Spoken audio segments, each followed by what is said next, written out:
Bon, donc bonjour Florence Adair, de nouveau. On a eu l'occasion de se parler il y a une dizaine de jours où on avait enregistré une vidéo avec Bruno Lina pour vous expliquer un certain nombre de choses. C'est avec plaisir que je vous retrouve aujourd'hui pour qu'on puisse continuer un petit peu à échanger. Donc ça, c'est une situation assez exceptionnelle avec des moyens exceptionnels qui est en train de se dérouler actuellement.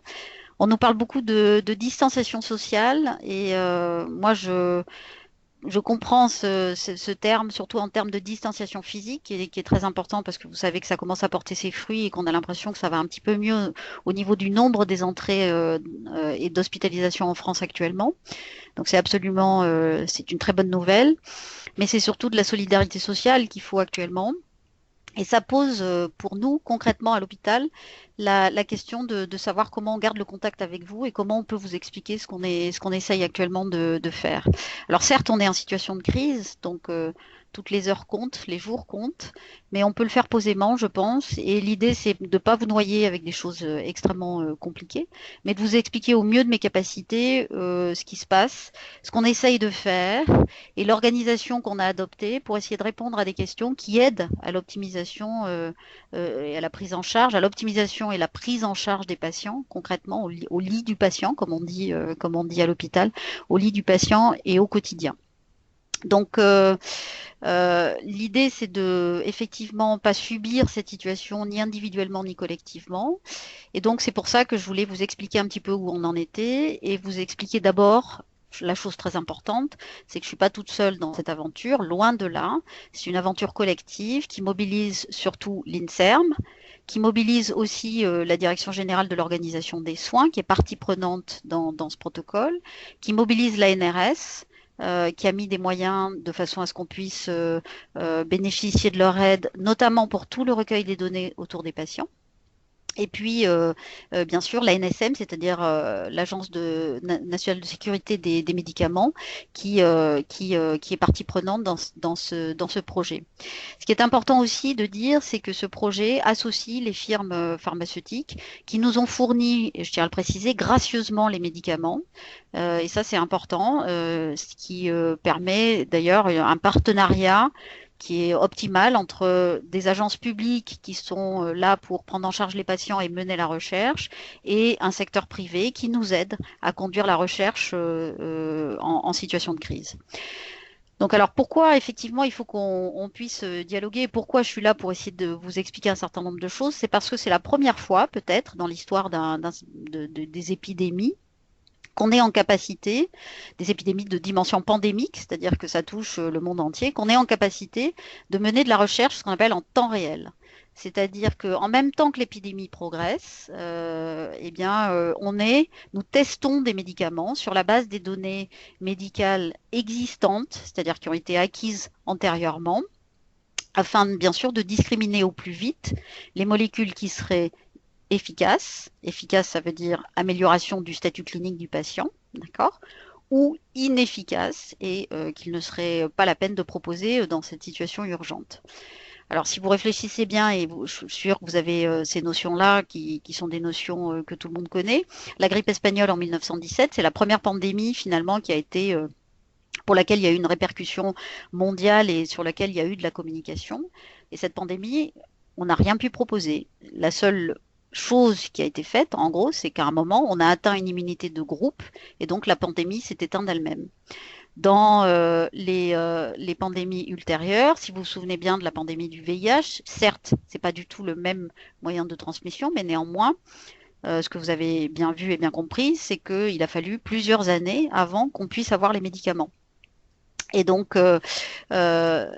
pour ce qui est des pandémies récentes, notamment chikungunya, Zika et bien sûr Ebola, on a pu mener des recherches, mais malheureusement, ces recherches ont été entreprises très tardivement au moment de l'infection, et donc on n'a pas été en capacité finalement de tirer des conclusions très nettes des essais qui avaient été lancés. La raison étant qu'on n'a jamais pu inclure assez de patients pour pouvoir avoir une idée précise de l'efficacité ou pas des médicaments qui étaient testés. Donc, si on se résume, c'est un peu une course contre la montre et on est engagé dans cette course. Et on est sous pilotage OMS, bien sûr, qui au mois de février a montré l'exemple en livrant au pays, en donnant au pays une sorte de modèle de protocole en disant pour les pays, pour ceux qui sont très durement touchés et qui ont une structure, d'ailleurs un maillage territorial d'hôpitaux qui sont en capacité de prendre en charge beaucoup de patients et qui ont des structures de recherche des tutelles de recherche qui sont en capacité d'organiser la recherche à l'intérieur de ce maillage territorial, on vous propose ce protocole-là, qui est en gros un modèle de protocole. Et à l'intérieur de ce protocole, on est tout à fait ouvert à la discussion pour établir effectivement un design particulier qui nous permette, en un temps le plus contraint possible, de répondre à un certain nombre de questions et notamment de l'efficacité des médicaments. Donc on en est là. Alors, avant d'en arriver et d'aller plus loin, il faut que je vous explique un peu ce que l'on sait de cette maladie. Parce que, en fait, on parle beaucoup de cette maladie, mais je pense qu'il y a beaucoup de. Il y a un certain nombre de choses qu'il faut que je vous précise. Chaque patient atteint contamine en moyenne 1 à 2 personnes dans son environnement, à la faveur des contacts qu'il peut avoir. Donc ça vous met en exergue l'importance actuelle du confinement et surtout de tenir le confinement dans la durée, puisque c'est une maladie qui a une évolution assez longue. Pourquoi? Parce qu'il y a une première phase qui est en général à peu près d'1 semaine, où le virus pénètre dans l'organisme et où la première chose qu'il fait, c'est se multiplier. C'est bien logique, puisqu'il n'y a pas de réponse immunitaire, puisque c'est un virus qu'on ne connaît pas. Donc dans un premier temps, bien évidemment, le virus a entre guillemets la possibilité de se multiplier. Et puis il y a la deuxième phase qui en général survient à la deuxième semaine, entre 7 et souvent 14 jours. Et cette deuxième phase, elle se déclare donc après les 7 à 14 jours après les premiers symptômes. Et c'est dans cette deuxième phase qu'on constate que certains patients s'aggravent. Pourquoi? Parce qu'il peut se passer essentiellement 2 choses. Soit un patient ne met pas du tout en place de réponse immunitaire, aucune ou très peu, parce que son système immunitaire ne répond pas bien, parce qu'il a des médicaments parce que son système immunitaire est freiné, parce qu'il y a une maladie qui grève la possibilité de répondre de façon adaptée au niveau immunitaire. Et donc ces patients-là continuent d'avoir une maladie très évolutive sur un mode multiplicatif avec une multiplication très importante du virus qui aboutit à une défaillance des organes du patient. Ça, c'est la première possibilité. La deuxième possibilité, c'est que le patient développe une réaction immunitaire et que cette réaction immunitaire soit vraiment trop importante et que c'est cette réaction immunitaire qui met en difficulté le patient. Donc, quand on fait la synthèse de ça, en fait, si on résume un peu la situation, il y a 4 profils de présentation de la maladie. Il y a en gros 2 profils qui sont des profils qui ne seront pas hospitalisés, c'est-à-dire les gens qui ont très peu ou pas de symptômes et qui guérissent tout seuls sans être hospitalisés. Et il y a les gens qui ont des symptômes importants, qui motivent le fait qu'ils soient hospitalisés, qui nécessitent, qui requièrent qu'ils soient hospitalisés. Et à l'intérieur de ce cadre-là, il y a les patients qui peuvent rester en secteur d'hospitalisation conventionnelle parce que les symptômes sont modérés, et d'autres patients dont les symptômes sont beaucoup plus sévères et nécessitent une surveillance rapprochée, voire une prise en charge en réanimation. Et donc ça, c'est le 4e profil de patients. Alors premier point important, qui va développer une réponse immunitaire adaptée ou inadaptée? Pour l'instant, en l'état actuel de nos connaissances, cette question, on ne peut pas prédire qui, dans les patients qui sont hospitalisés, va développer une aggravation de ses symptômes ou pas. Pour l'instant, nous n'avons pas la possibilité de prédire à l'avance ce qui va se passer avec un patient. Deuxième point important, ça vous explique que la recherche déployée actuellement s'adresse à plusieurs niveaux de prise en charge. C'est-à-dire qu'il y a des protocoles qui traitent de la prévention, c'est-à-dire de la phase, ce qu'on appelle pré-hospitalière, avant l'hospitalisation. Et ces patients-là n'étant pas hospitalisés, les recherches qui sont conduites concernent ce contingent de patients-là. Il y a des recherches qui s'intéressent aux patients qui sont hospitalisés en secteur de médecine, d'accord? Et il y a des recherches qui s'intéressent aux patients les plus graves qui sont hospitalisés en secteur de réanimation. Mais en fait, si on y réfléchit, ces études n'apportent absolument pas les mêmes informations parce qu'elles ne s'adressent pas aux mêmes patients. Et donc, par conséquent, on sait très bien qu'il y a différents protocoles de recherche. Vous entendez parler de plein de protocoles qui sont faits sur des gens qui ne sont pas hospitalisés, sur des gens qui sont hospitalisés avec différentes molécules. Mais si on veut être pragmatique, ces essais, tous ces essais vont apporter des informations, mais qui ne sont pas à mettre au même niveau. Elles n'auront pas toutes le même degré de fiabilité en fonction du nombre de patients inclus et de la fiabilité, de la robustesse des résultats acquis. Et d'autre part, il ne faut pas les mettre sur le même plan en termes de bénéfices pour les patients parce que ça ne s'adresse pas aux mêmes populations de patients. Un dernier point qui est absolument super important, c'est que je vous ai parlé des patients qui sont les plus graves en réanimation. Et ça, là où je vous demande de me suivre, je vous ai dit qu'un patient pouvait être très grave pour deux raisons. D'une part, parce qu'il n'arrive pas à contrôler la multiplication du virus, premier point, ou d'autre part, parce que sa réaction immunitaire est vraiment trop importante. Et donc, ce qui est important de comprendre, c'est qu'actuellement, il y a des protocoles de recherche qui sont plus axés sur le fait de tester des médicaments qui freinent la multiplication du virus et qui tendent à réduire cette multiplication. C'est ce qu'on appelle les antiviraux. D'accord. Donc, c'est des essais thérapeutiques avec des antiviraux, et ça, c'est Discovery. Et vous avez d'autres essais actuellement qui, eux, travaillent sur la modulation du système immunitaire pour soit le freiner, soit le stimuler. D'accord. Et donc, ça, c'est aussi encore une sous-catégorie à l'intérieur des patients qu'on traite à l'hôpital. OK. Alors, après toutes ces explications, je peux vous parler de Discovery, parce qu'on sait maintenant qu'on sait dans quel contexte on se situe, c'est beaucoup plus facile pour moi de vous parler du protocole. Alors, Discovery, son histoire, c'est un protocole qui a été écrit en 6 jours et 6 nuits, du 1er au 6 mars, suite effectivement à la suite des documents fournis par l'OMS. On s'est donc emparé de ces documents et sous l'impulsion de la cellule Reacting qui fait partie de l'INSERM et qui est pilotée par Yazdan Pana, on a élaboré ce protocole. Autant vous dire que c'était il y a 2000 ans maintenant. Et puis, en suivant les 4 points énoncés plus haut, on a décidé, parce qu'à ce moment-là, c'était l'urgence, bien évidemment, parce qu'on anticipait qu'il y aurait beaucoup de patients hospitalisés, on a décidé que ce serait un protocole qui évaluerait l'efficacité d'un traitement antiviral, c'est-à-dire dont le but est de limiter la réplication du virus. Ça, c'est le premier cadre. Et le deuxième cadre, ce serait un protocole qui s'adresserait à des patients hospitalisés, parce que ça nous semblait la chose importante à l'époque et que travaillant dans les hôpitaux, il était logique que nous proposions quelque chose aux patients que nous hospitalisions. Donc ça, c'est très important. Une précision sur laquelle je reviens, j'en ai déjà parlé tout à l'heure, c'est un protocole pour lequel les antiviraux ont été fournis gracieusement par des firmes pharmaceutiques. Sanofi a fourni l'hydroxychloroquine, AbbVie a fourni une combinaison de médicaments qui s'appelle lopinavir-ritonavir, Merck a fourni l'interféron bêta et Gilead a fourni le remdesivir. Et ça a été un effort déployé important de leur part pour nous approvisionner en situation de pandémie, parce que ce n'est pas évident de pouvoir déstocker ces médicaments pour les besoins de l'essai. Donc entre le 6 et le 22 mars, on a franchi toutes les étapes des autorisations réglementaires et on a pu travailler et on a travaillé sur la logistique du déploiement de l'étude dans les différents centres.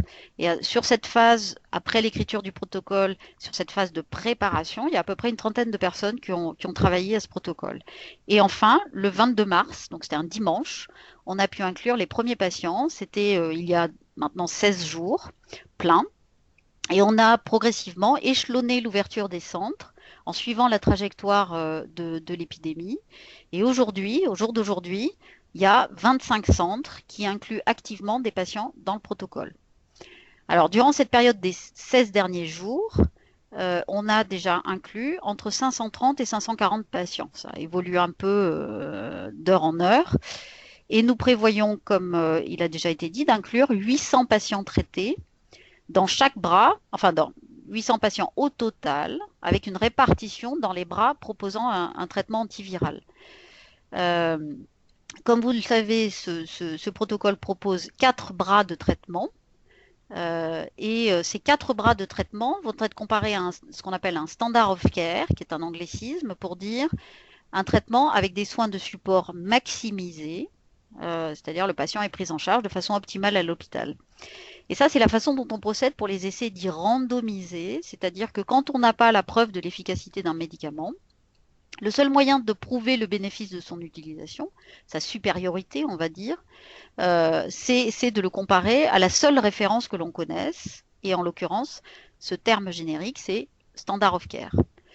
Avant d'aborder la question de la planification de l'analyse des résultats, il vous faut encore une explication. Chaque patient qui est inclus dans le protocole est alloué dans un des bras de traitement. Et pour précision, la randomisation, ça veut dire que le médecin ne décide pas dans quel bras va être placé le patient, quel traitement va recevoir le patient. La raison est que le médecin a une opinion relativement subjective et que si on les laissait répartir les patients eux-mêmes dans le protocole, on n'aurait pas un équilibre entre les bras. Il y aurait 50 patients dans un bras, 100 dans un autre et tout, et on ne pourrait pas comparer parce qu'il y aurait un déséquilibre complet des bras de l'étude. Euh, donc, ça, c'est un point extrêmement important. Le point qui est également important, et je vais essayer de vous faire comprendre ça, comme c'est une maladie, je vous ai expliqué tout à l'heure, qui est d'évolution plutôt lente, avec une première phase dont on peut considérer qu'elle dure à peu près une semaine, et une deuxième phase qui dure environ une semaine supplémentaire. Si on somme tout ça, on arrive à peu près à J15. Et donc, on considère que pour évaluer les thérapeutiques qu'on propose aux patients, que chaque patient reçoit dans chaque bras, pour évaluer ces thérapeutiques-là, le meilleur moment pour les évaluer cliniquement, de savoir s'ils ont eu le bénéfice du traitement, c'est 15 jours après l'inclusion dans le protocole. C'est J15, individuellement pour chaque patient. Qu'est-ce que ça veut dire? Ça veut dire qu'on inclut des patients tous les jours dans ce protocole et que le premier point d'évaluation pour chaque patient est 15 jours après. Qu'est-ce que ça veut dire d'un point de vue plus macroscopique? Ça veut dire que pour l'analyse globale des 100, des 200, des 300 premiers patients et des 300 premiers résultats, bien sûr, il va falloir attendre que chaque patient ait franchi ce cap du 15e jour pour qu'on puisse commencer à analyser les données afférentes à son traitement. OK? Donc, qu'est-ce que ça veut dire si on va plus loin encore et qu'on continue d'élargir les cercles? Ça veut dire que pour les premiers résultats et avoir des premières tendances, rien ne sera disponible avant au moins la fin du mois. Et que pour pouvoir progresser et avoir des résultats d'une fiabilité de plus en plus importante au fil du temps, il va falloir analyser au fil de l'eau les patients qui rentrent dans l'essai et qu'il va falloir un nombre substantiel de patients pour pouvoir parvenir à des conclusions de résultats, d'efficacité ou de non-efficacité. Voilà.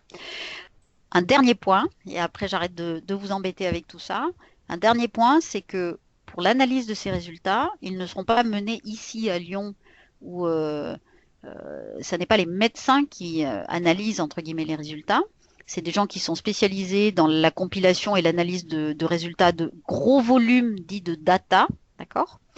Et ces résultats-là seront donc analysés avec des laboratoires de statistiques, d'accord? Et ils seront analysés et compilés par un comité indépendant international qui n'a rien à voir avec l'essai, qui est complètement indépendant de l'essai, qui va analyser de façon aveugle les résultats qu'on va leur transmettre, les résultats bruts qu'on va leur transmettre, et eux vont faire une analyse de ces résultats bruts pour parvenir à un certain nombre de conclusions au vu de leur expertise. Voilà. Donc, en ce qui me concerne, moi, je suis là sur le terrain pour inclure les patients dans l'essai, expliquer ce que c'est que cet essai et vous expliquer en proximité comment cet essai fonctionne et le but qu'il s'est assigné.